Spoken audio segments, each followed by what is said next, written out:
Irmãos, que alegria estar aqui. O Senhor preparou tudo. O Senhor falou com você nesses 10 dias que passaram. Tem uma expectativa no seu coração. É muito comum quando a gente vai chegando perto do fim, a gente entra um pouquinho naquela zona de conforto. Mas eu tenho certeza que o Senhor vai falar com você. Irmãos, antes de mais nada, eu trago um abraço da igreja de Presidente Prudente, da Verdade de Vida em Presidente Prudente. Os irmãos estão acompanhando aí pela internet. Eles estão com saudade do apóstolo Djalma, da pastora Mirna. Eles foram lá ministrar, foi uma grande bênção. O pessoal já está querendo marcar outra, pastor. O pessoal foi muito tocado, irmão. Sabe, é uma igreja que tem recebido o favor de Deus, o cuidado de Deus. E meu coração se alegra muito por ver isso, sabe? Porque nós estamos em um tempo extraordinário.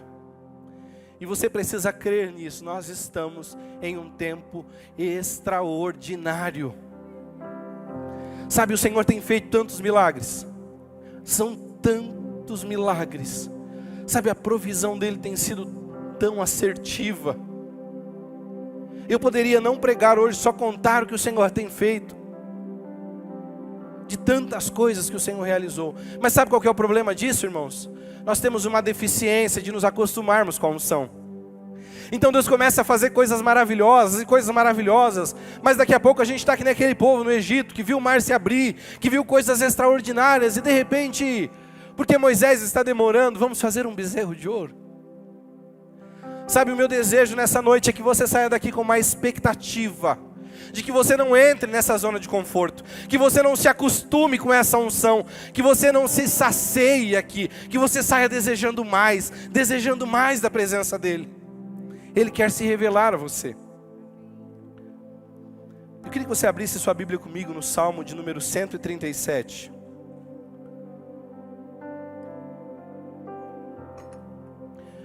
Eu mandei uma mensagem para o apóstolo e falei: apóstolo, meu sermão acabou de passar pelo recomeço.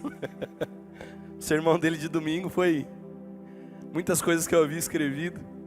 Mas aí ele falou que a pastora Mirna já discerniu no Espírito, que o Espírito é o mesmo, então não tem problema, aleluia.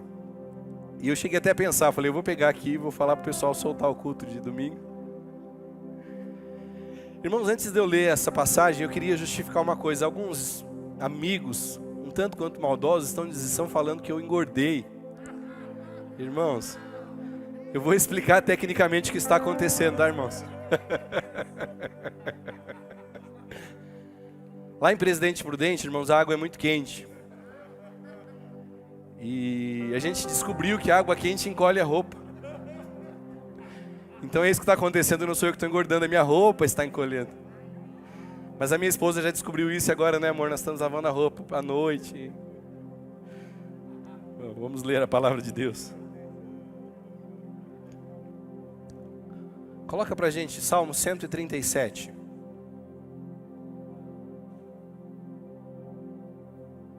Às margens do rio da Babilônia, nós nos assentávamos e chorávamos, lembrando-nos de Sião.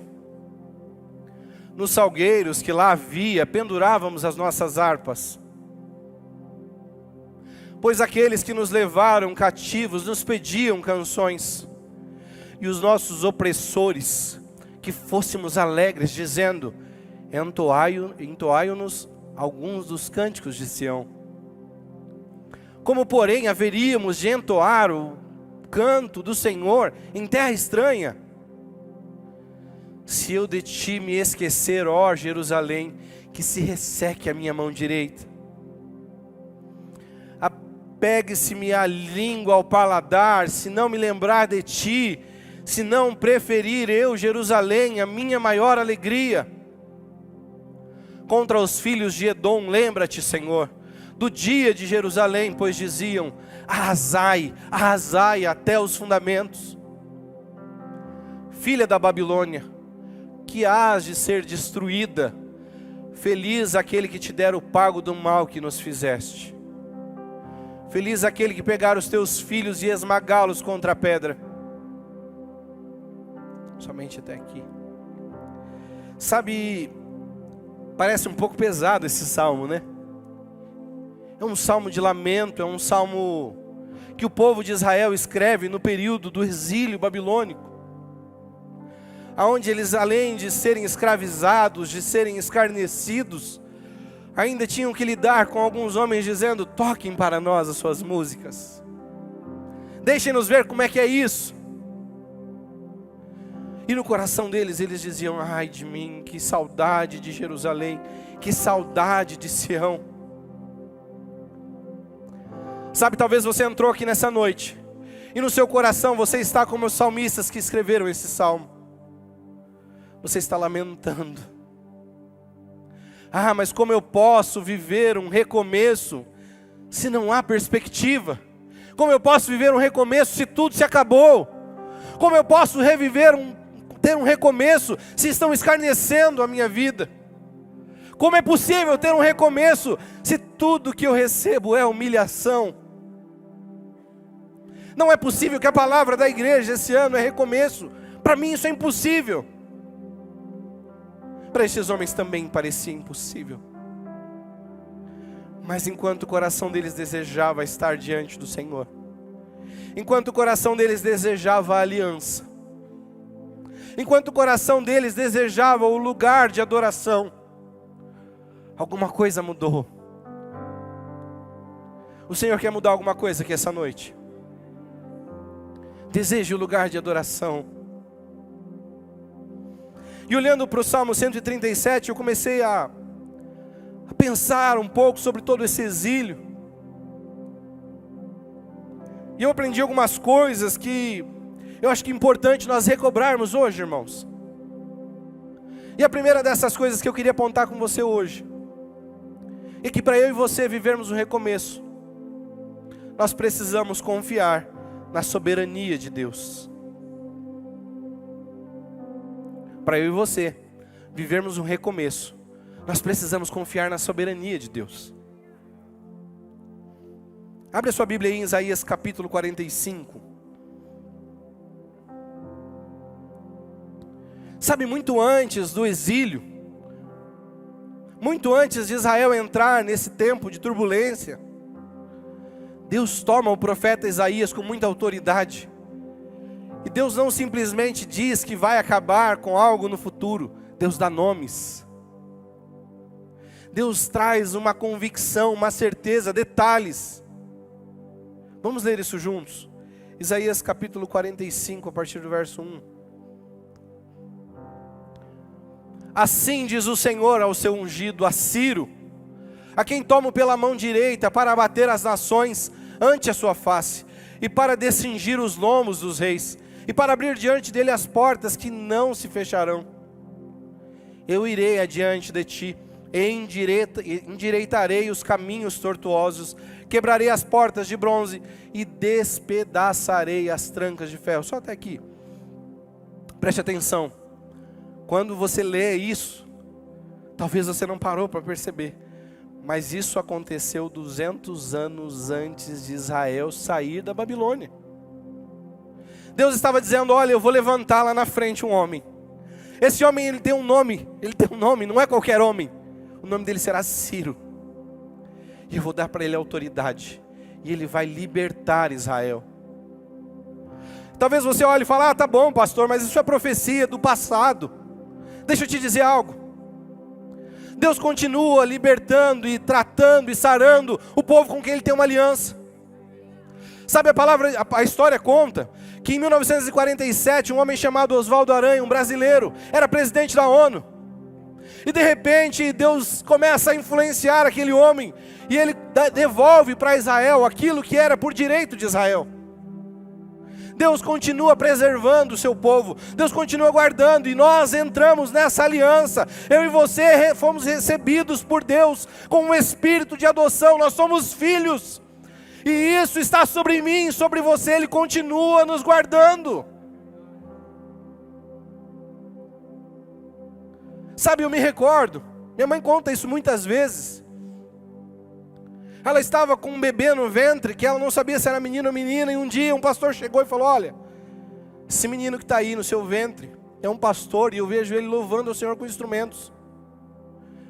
Eu nem tinha nascido e minha mãe nem sabia quem que era.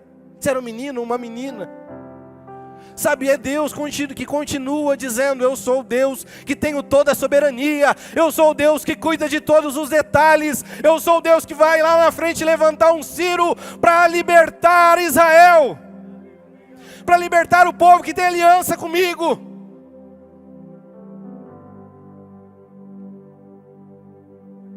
No verso 5 de Isaías, do capítulo 45, o Senhor diz assim: eu sou o Senhor, e não há outro fora de mim, não há Deus, eu te cingirei, ainda que tu não me conheças.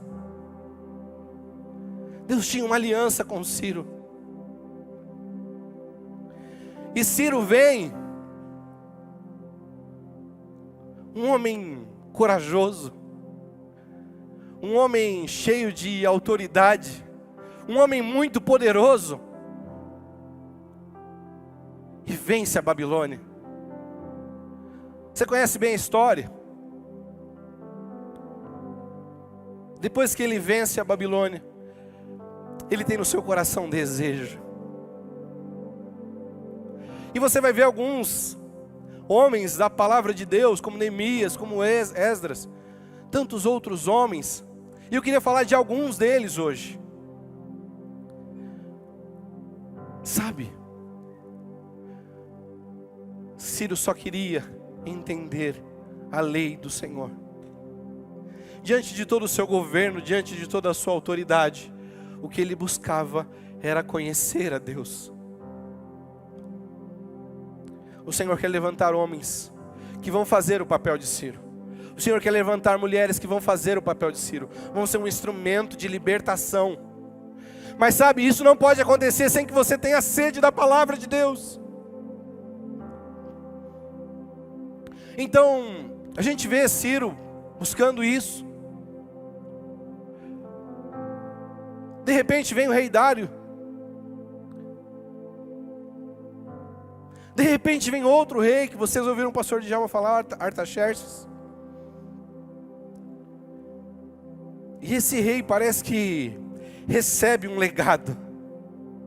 Ele deseja ainda mais. Sabe, o coração dele estava aberto. Como disse o pastor Djalma, o nosso apóstolo, ele estava facinho. Foi isso que aconteceu, irmãos. Deus movimentou o coração de 3 gerações de reis.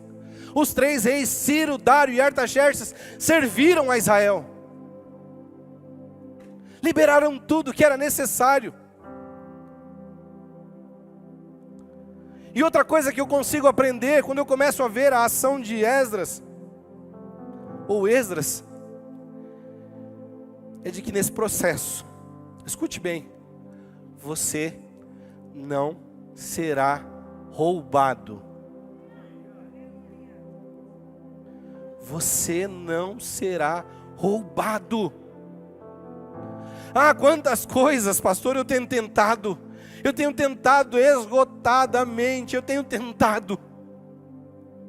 Mas parece que as minhas forças acabam, parece que os recursos acabam, parece que tudo está no fim. Ei, existe uma palavra de Deus liberada no 11º dia, no mês de novembro. Você não será roubado. Você vai chegar no penúltimo mês do ano, vai olhar para trás e vai dizer: uau, eu não fui roubado, as minhas provisões foram guardadas, a minha saúde foi guardada, a mão de Deus estava sobre mim o tempo todo. Esdras capítulo 8, abra sua Bíblia aí comigo.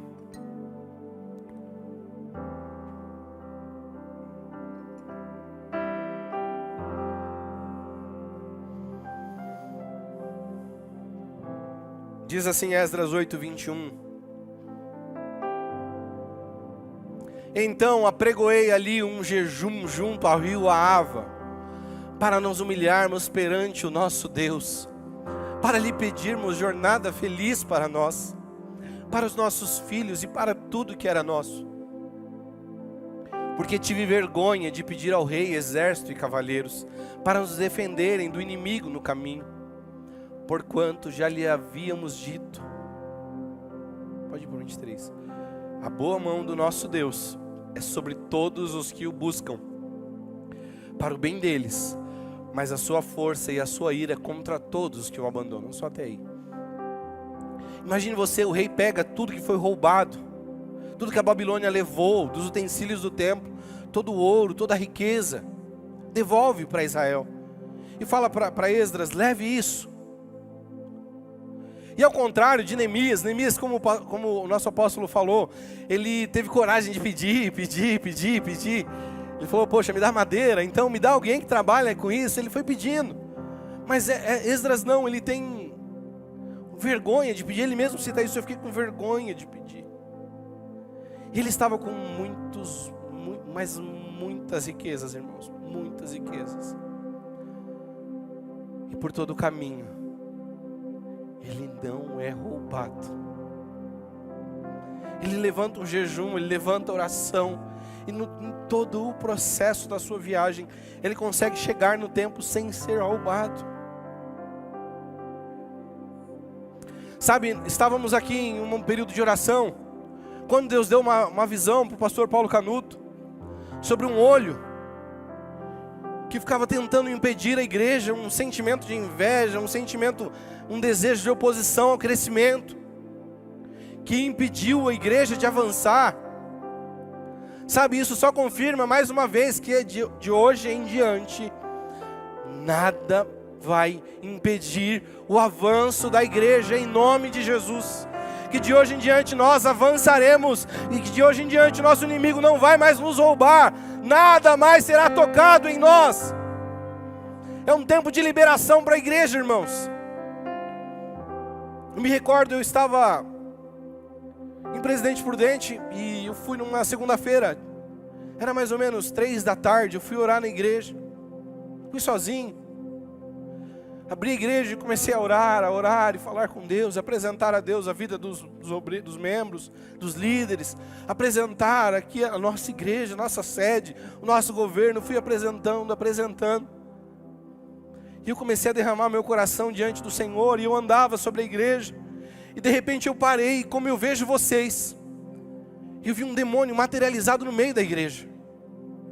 E aquilo, irmãos, me arrepiou até o arrepio.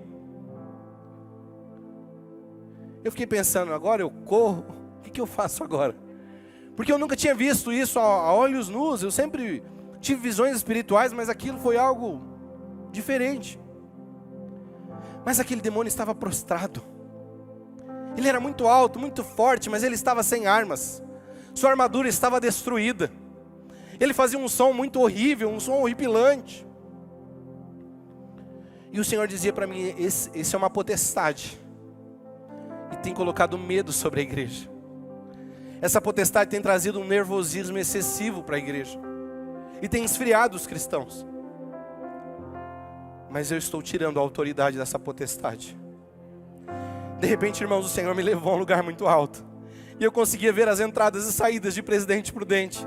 E subiu um manto dourado que cobria a cidade de fora a fora. Esse manto dourado cobria a cidade de fora a fora. E o Senhor dizia para mim, chegou o tempo de vocês viverem coisas extraordinárias. Irmãos, eu não consegui me conter. Eu passei o resto da tarde chorando. Porque eu sei que isso não é por causa da gente. Eu sei que isso não é por causa do nosso merecimento. Eu sei que isso não é porque o pastor estava orando. Não tem nada a ver com isso. É favor dele. Eu e você temos o privilégio de estar nesse tempo. Porque nós experimentaremos coisas extraordinárias no Senhor. Sabe, mas tudo isso não pode acontecer sem que eu e você nos posicionemos.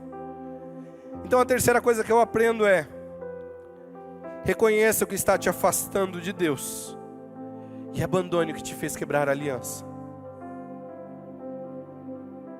Sabe, essa talvez seja uma das histórias mais tristes do Antigo Testamento. Porque quando Esdras começa a ter contato com a Torá, ele começa a perceber o que eles estavam fazendo de errado. Ele dá uma palavra de correção de rota.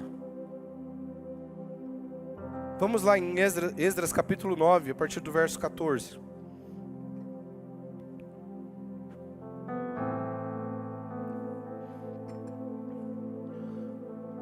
Tornaremos a violar os teus mandamentos e aparentar-nos com os povos destas abominações? Não te indignarias tu, assim, contra nós? Até de todo nos consumires, até não haver restante, nem alguém que escapasse? 15. Ah, Senhor Deus de Israel, justo és, pois somos os restantes que escaparam, como hoje se vê. Eis que estamos diante de Ti na nossa culpa, porque ninguém há que possa estar na Tua presença por causa disso. Sabe, Tiago fala sobre isso, sobre como nós enganamos a nós mesmos, sobre como nós deixamos de desfrutar a presença de Deus por causa de pecados de estimação. O que aqueles homens fizeram foi se casar com mulheres da Babilônia, com mulheres que viviam naquelas regiões.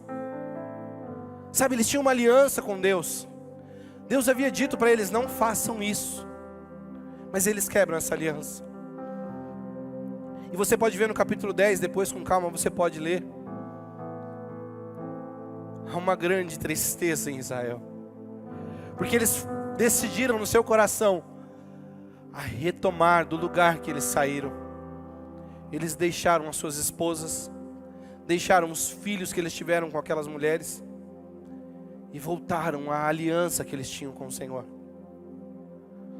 Talvez você diga para mim: ah, pastor, mas isso é naquela época, foi uma palavra para eles. Como isso se enquadra na minha vida? Sabe, eu e você temos guardado no sótão do nosso coração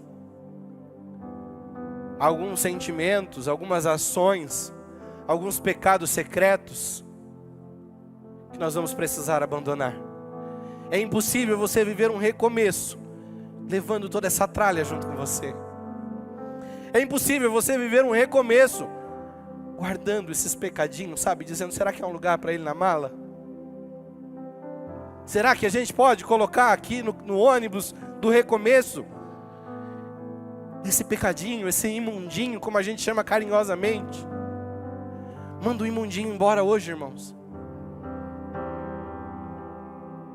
Sabe, não há mais tempo para eu e você decidirmos viver uma vida de pecado.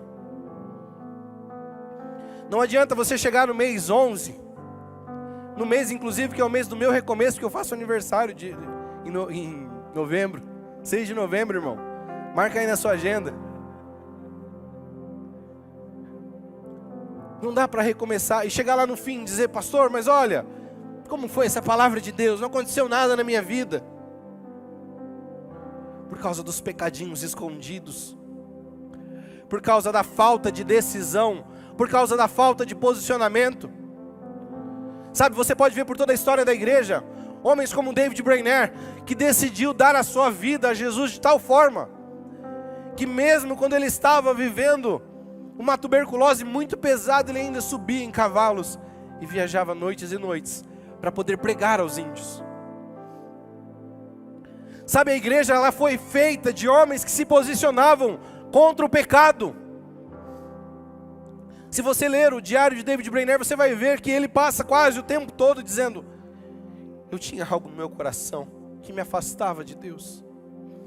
Eu acordei pela manhã sentindo uma grande culpa por causa do meu pecado. O problema é que essa geração tem medo de largar o pecado. Às vezes a gente nem quer descobrir o que é pecado, porque o pecado é saboroso. Mas o pecado, irmãos, é aquele alimento que parece bom aos olhos, mas quando ele entra no corpo, ele causa um dano terrível. Eu quero te convidar nessa noite a abrir mão de todo tipo de pecado. Sabe, você que tem guardado a sua vida escondida, a sua vida secreta, acabou. Diga não ao adultério. Você tem traído tua esposa, você tem traído teu marido, nessa noite basta. Você tem acessado conteúdos pornográficos, nessa noite basta. Ah, pastor, é só uma droguinha de vez em quando eu não aguento a pressão da vida. Basta! Nós chegamos num tempo, ou você se posiciona, ou você vai se sujar mais. E quem se suja mais, o lugar dele é o inferno. Não há mais tempo para brincar, é um recomeço, mas esse recomeço tem que ser diferente de tudo. Ou eu e você nos posicionamos e pegamos a palavra de Deus como manual de vida, ou nós estamos fadados ao fracasso. Não adianta transferir ao sacerdote a responsabilidade, dizendo: ah, mas os pastores dessa igreja não oram tanto por mim. É tempo de você se posicionar. É tempo de você chegar do lado dos pastores dessa igreja e dizer: eu sou um soldado. Eu sou um soldado, eu abri mão de tudo. Agora eu quero Jesus como eu nunca quis, pastor. Meu recomeço vai ser diferente.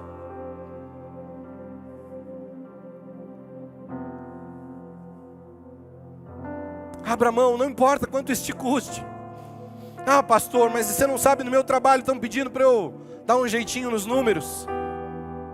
E eu tenho que fazer isso, senão eu fico desempregado. É só um jeitinho, pastor.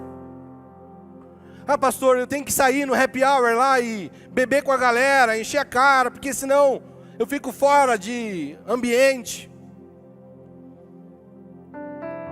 Sabe, é tempo de abrir mão. É tempo de largar aquilo que você fez, que quebrou a aliança com o Senhor. Se for preciso perder o emprego, não tem problema. Quem te sustenta até hoje vai continuar te sustentando. Ah, pastor, mas e se eu perder os negócios, como é que eu vou viver? Ei, eu tenho certeza que se você perder negócios porque você abriu mão do pecado, o Senhor não vai te desamparar.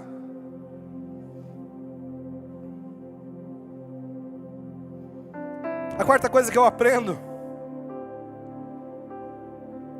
saiu da boca do profeta Ageu. Sabe, esse recomeço será incrível, porque Jesus estará nele.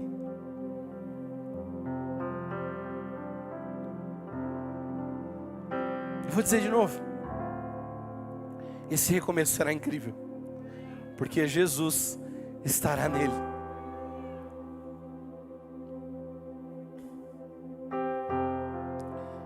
É normal que chega um momento da nossa vida que a gente acha que a gente é tão maduro espiritualmente, que a gente acha que pode deixar Jesus para trás e avançar porque nós somos bons. É exatamente nesse momento que você precisa parar e recomeçar. Sabe, algo que o Senhor tem falado muito ao meu coração é sobre a importância de nós retomarmos a essência. Sabe, a gente chorava na presença de Deus, a gente buscava Deus com toda a nossa força, com toda a nossa vida. Mas de repente a gente está tão atarefado com tudo, que se der tempo a gente fala com Deus, que se der tempo nós buscamos a Deus. Esse recomeço, Jesus estará nele. Vai ser diferente. Ageu capítulo 2, a partir do verso 6, diz assim. Ageu 2. Preste atenção. Pois assim diz o Senhor dos Exércitos: ainda uma vez, dentro em pouco, farei abalar o céu, a terra, o mar e a terra seca. Farei abalar todas as nações, e as coisas preciosas de todas as nações virão, e encherei de glória esta casa, diz o Senhor dos Exércitos. 8. Minha é a prata, meu é o ouro, diz o Senhor dos Exércitos. A glória desta última casa será maior que a da primeira, diz o Senhor dos Exércitos. E neste lugar darei a paz, diz o Senhor dos Exércitos.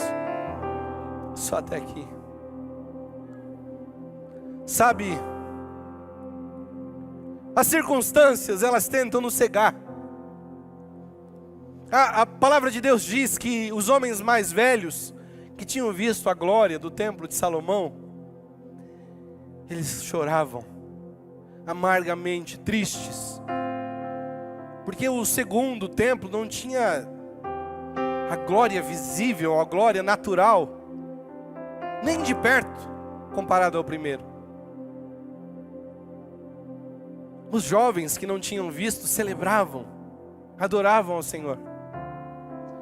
Mas o que faltou para esse povo naquele tempo foi um discernimento que eu e você hoje podemos ter. Ageu não estava falando de uma estrutura física. Ageu não estava falando de coisas naturais. Ele estava dizendo, olha, a partir de agora, esse segundo templo, este segundo momento, este recomeço, ele vai ser feito com o Rei dos Reis e Senhor dos Senhores. E você pode ver isso em Mateus depois. Jesus frequenta essa segunda casa desde pequenininho. Ele foi lá como bebê, ele foi lá como adolescente. Jesus estava demonstrando e manifestando a glória de Deus naquele lugar. Isso nos alcança hoje. A glória da segunda casa está sobre nós. A glória da segunda casa tem nome. É Jesus Cristo. A glória da segunda casa tem nome. É Jesus Cristo. Talvez você esteja lamentando e chorando, dizendo, pastor, mas recomeçar é tão difícil. Que palavra pesada, recomeçar. Eu era tão bem sucedido antes. Meus planos estavam tão bem alinhados antes. Agora veio essa pandemia e roubou tudo. E talvez hoje você chega como esses velhos do tempo de Ageu, que choravam, aflitos, angustiados. Mas nessa noite eu quero te dizer, se alegra. Como foi dito nesse altar, é um tempo de coroa ao invés de cinzas. Há um tempo de vestes de alegria. Há um tempo de vestes de louvor. Jesus está neste lugar. A última coisa que eu quero citar, irmãos, para nós encerrarmos, foi uma outra voz. Uma outra voz do recomeço. Enquanto Deus usava a vida de Neemias, a vida de Ageu, a vida de Esdras, a vida de Zacarias, Deus levanta alguém para alinhar o sacerdócio, para alinhar o coração da igreja. Abra sua Bíblia em Malaquias capítulo 4. E ele traz uma palavra que eu e você precisamos ter no nosso coração. Sabe, deixa eu te dizer algo. A quinta coisa que eu aprendo e a última que eu quero citar hoje é de que se você está recomeçando, tenha o entendimento, tenha a expectativa, tenha a esperança de que o seu final será extraordinário. Não dá para recomeçar dizendo, eu já perdi. Com o que eu tenho na mão, apóstolo, não dá. Pastor Daniel, o que eu tenho na mão é só um pouquinho de farinha. Sabe, se é só um pouquinho de farinha que você tem hoje, faça um compromisso com Deus. Isso é suficiente. Talvez o que você esteja vendo é só uma nuvem do tamanho da mão de um homem. A provisão vem dele. Você viu ele dizendo, a minha é a prata, meu é o ouro. Mas e a saúde, pastor? E a saúde? Como foi difícil. Olha o que ele disse para Malaquias, preste atenção. O que ele falou através do profeta Malaquias. Irmãos, eu tenho quase 100% de certeza que isso não foi só para aquele momento. Isso vem para nós agora. Sabe, eu imagino Deus dizendo assim, olha aqui, Malaquias, o que eu estou falando para você serve para agora. Mas tem um povo lá em 2022, com um tema de recomeço. Eu gerei no coração deles isso. Eu gerei uma palavra. Eu gerei uma expectativa. Mas presta atenção ao que ele diz. Pois eis que vem o dia e arde como fornalha. Nós estamos vivendo dias assim, irmãos, que ardem como fornalha. Está tudo para explodir. a economia, a saúde, a política. Está tudo para explodir. Os sistemas, agora está tudo, parece que a gente está vivendo num nível de desordenação absurda. Dias que ardem como fornalha. Todos os soberbos e todos os que cometem perversidade serão como um restolho. O dia que vem os abrasará, diz o Senhor dos Exércitos, de sorte que não lhes deixará nem raiz nem ramo. 2. Mas para vós, outros que temeis o meu nome, nascerá o sol da justiça. Ei, trazendo salvação nas suas asas. Saireis e saltareis como bezerros soltos da estrebaria. Meu Deus.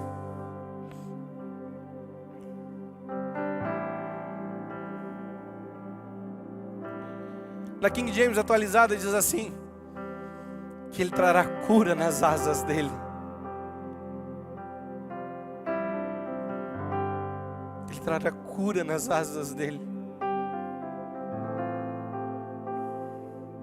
Ah, irmãos, a gente tem andado tão aflito, não é? Talvez você tenha andado tão preocupado. Mas essa noite eu tenho uma palavra de Deus para você. O sol da justiça está nascendo. E a cura, está vindo nas asas dele. Se você acompanha a oração hoje, Deus mostrava para o pastor Paulo aqui a potestade que trabalhava com doenças. E o Senhor levantou essa igreja para se opor a ela. A cura está vindo nas asas do Senhor. E nós ficaremos como bezerros soltos do curral. Ah, irmãos.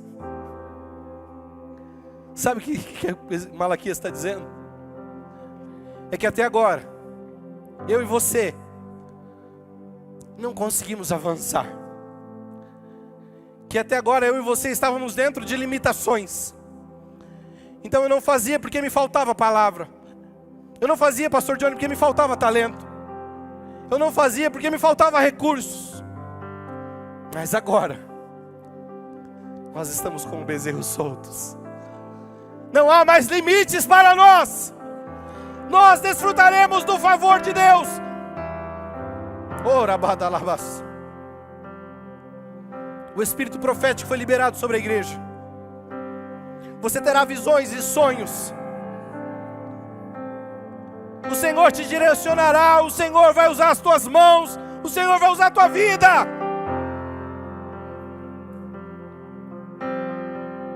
Você vai estar andando e de repente pessoas vão cair chorando do seu lado e querendo conhecer a Jesus. Você vai entrar no ônibus para trabalhar e de repente o diabo vai se manifestar desesperado, porque ele vai ter que sair.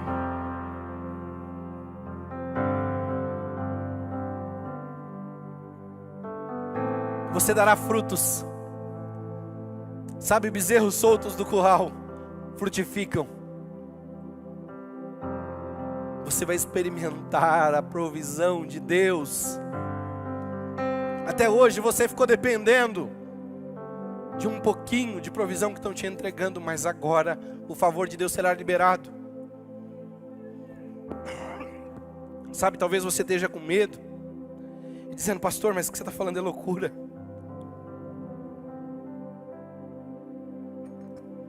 O que você está falando não faz sentido, vai na contramão da realidade. Ah, pastor, não vem com esse negócio de teologia de prosperidade, eu não aguento mais isso. Ei, o que eu estou te falando não é teologia da prosperidade. A igreja vai viver este ano um tempo extraordinário. Nós viveremos o favor de Deus, a provisão liberada sobre nós. O diabo não vai mais te roubar.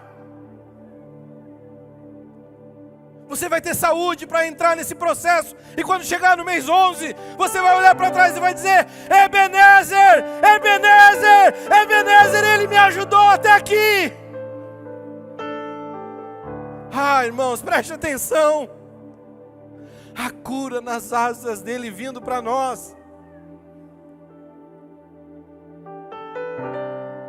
Ah, mas e essa pandemia? Ei, o que é essa pandemia para o Senhor?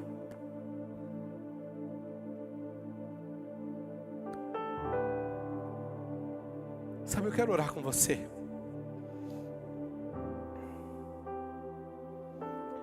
Mas eu vou ler de novo. Mas para vós que temeis o meu nome, nascerá o sol da justiça, e salvação trará debaixo das suas asas. E saireis e crescereis como os bezerros do cevadouro.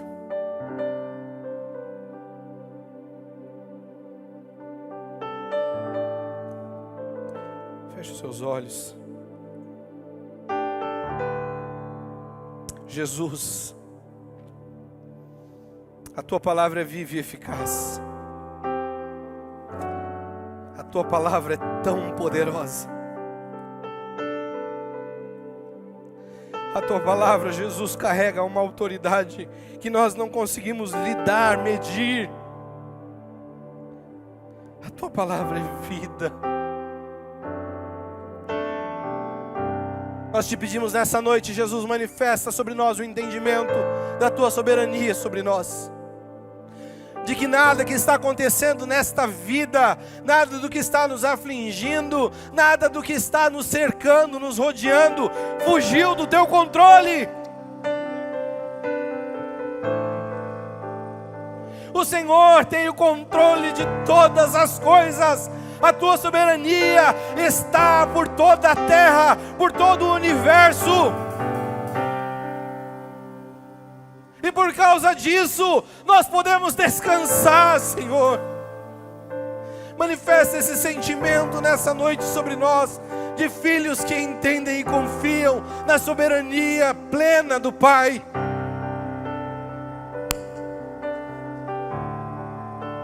Nos faz, Senhor, ter a convicção de que estamos guardados.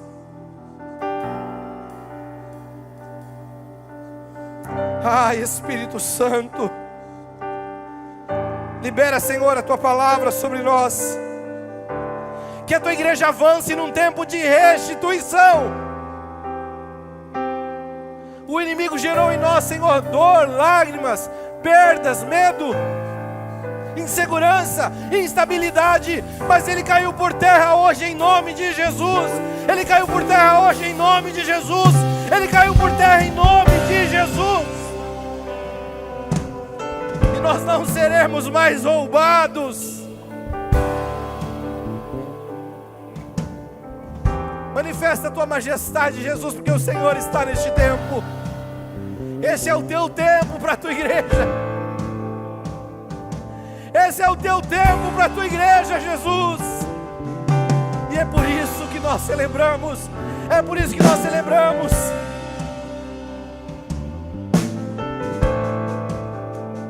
Nos faz entender, Jesus, que no mês 12 nós vamos chegar celebrando, tendo um final extraordinário. Multiplicarão neste lugar as curas, multiplicarão neste lugar maravilhas e prodígios, multiplicarão neste lugar a libertação e a restauração de vidas, multiplicará neste lugar a salvação.